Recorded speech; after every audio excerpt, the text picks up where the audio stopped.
Okay, my name is Joanna Stevens, and I am 29 years old, and I found out 4.5 months ago that I had a brain tumor. It's been that moment in my life that shifted so much, and it's all from this one day that really changed my life. And if you're not in my immediate circle of friends or family, I don't think you've heard this story. It's a crazy story. It's absolutely bonkers. It's wild. I was at work one day, and it was October 16th. It was a Monday, and I remember it really well. I had a lot of great meetings, got to talk with some of my closest friends. It was probably 5 o'clock in the afternoon.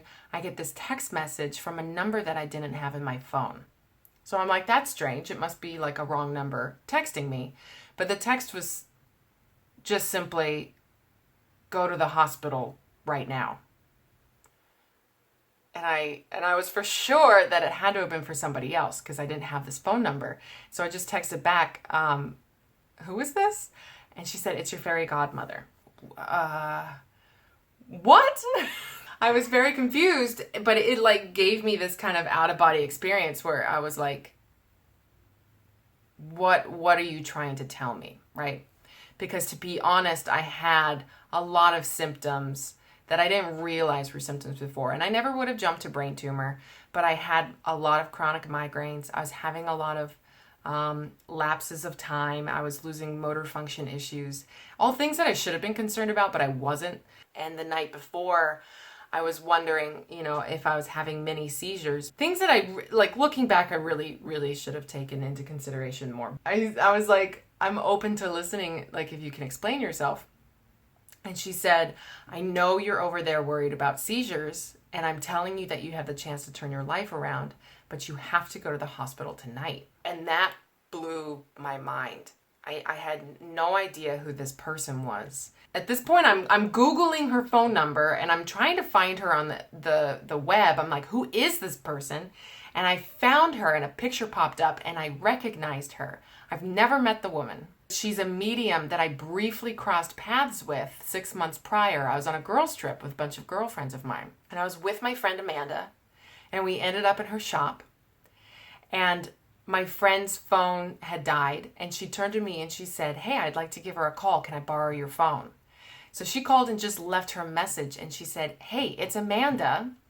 I'm just in for the night and wanted to see if you'd be coming back. And that was it. That was all I've heard of her. So this woman's texting me, and I'm like, how do you still have my number? Why are you? Did you have to go through 6 months of phone numbers in your phone? Like, how did you track me down? And I start getting a little sassy with her because some of the things she's saying aren't adding up. And I'm like, what are you talking about? And finally, she's like, Amanda, how do you not know it's me? And I'm like, How do you know my friend Amanda? You have no contact with this person. And she ended up backing off. But it stuck with me because I got off work. I didn't know what to do. She was so insistent that it had to be that night. I'm driving around and it's late. I decided to check an urgent care. They were already closed. I went to another urgent care. They didn't take my insurance because at the time I was in between insurances. And when I called, I said, hey, look, I'm healthy. Please just make sure I'm covered for emergencies. And that was that. And I was like, well, maybe I'll call it a night and go to the doctor tomorrow. But it was still this lingering thought in my head that she said it had to be that night. So I called a friend of mine and I said, I know this sounds crazy, but I got this text message and I think I need to go to the emergency room. I just have a headache, but I think I need to get it checked out. My friend came with me to the emergency room and it's 11 o'clock at night. And I just feel crazy, and I'm like, look, I just have a really bad headache, and I just want to get it checked out. So they checked me in, and it takes a long time, get processed and everything. So it's the middle of the night. It was at about 4 o'clock in the morning where I was asleep in this hospital bed that they woke me up, and they had to give me drugs before I, went into these machines and stuff, and I'm half asleep and loopy, and this guy turns to me and very seriously said, have you been having seizures? And I was like, no, not that I know of. And he said, you have an incredible amount of swelling on your brain and we have to get the swelling to go down. And I was like, wait, hold on a second. I have to go to work in the morning. Like I have to walk my dog. I don't know what needs to be done. I just came to check this out so that I felt better about it and everything. And it's amazing how long it takes to get that information to actually seep into your brain, because I argued with them for a long time about being like, this can't be happening. I have this dog to watch. And it's hilarious now, but they kept being like, don't worry about the dog. And I was like, no, I have to walk this dog. I have to I have a life to work with. I don't have time for this. The doctors and everyone were actually really great. And they were like, look, if you leave and you go back into your insurance system, it's going to take you, months to try to get back here, and to actually get the surgery that you need.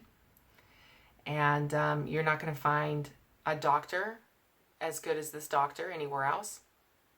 And we have OR time open on Friday. So it was Monday night that I got the news at 4:00 in the morning. I guess it was Tuesday morning. And they took it out on Friday. And it started to sink in, and all I could think of was, crap, the crazy lady was right. I don't know how she knew, but she knew. And she was driven, and she somehow found me and got me this message. And said I had to go to the hospital. Who knows what would have happened had I actually had a seizure, while I was driving, or if I was in any other situation. But she saved my life, and I'll forever be grateful for that. My friend Amanda went and saw her after. She asked her. She's like, I just don't understand how you were driven to give this message to Joanna. And the woman said, I never had any intention of giving her the message. Apparently the time that we were there somehow coincided with her meeting a client named Amanda. So she really intended to give the message to an Amanda that was a client of hers. She ended up giving the message to the real Amanda that she intended on giving it to. And she ended up having a brain tumor as well.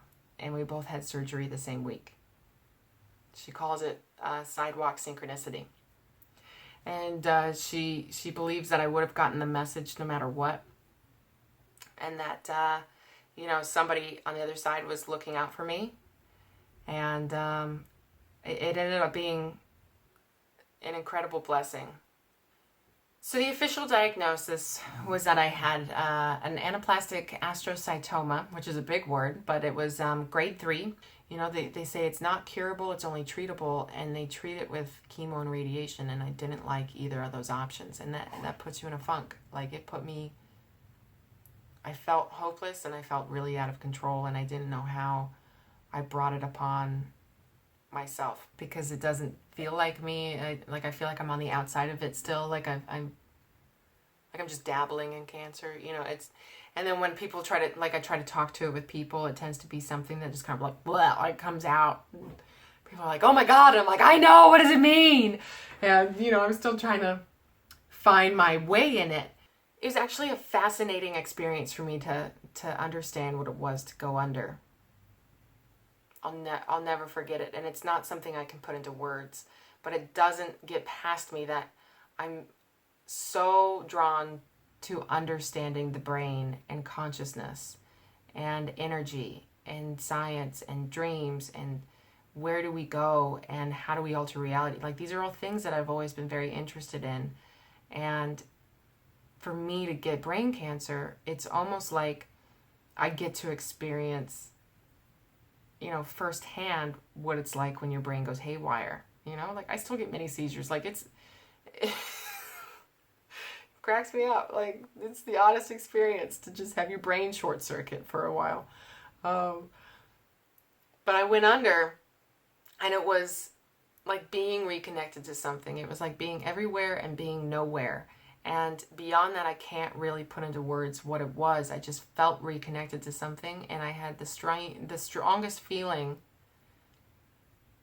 I had the strongest feeling when I came out that I had just been changed, that I had gained something and I had lost something, and I gained a deeper sense of time, that we're only here for a short amount of time, and that we all have something to do, And I felt reconnected to my purpose, that I needed to get on with my purpose and to see it and to recognize it, that I still had something left to do. And I lost a lot of doubt. I lost anything that had been holding me back prior. And it's been a struggle trying to process what brain cancer means in my life. But I know that it's going to lead me to what I'm supposed to do for however long that I'm here.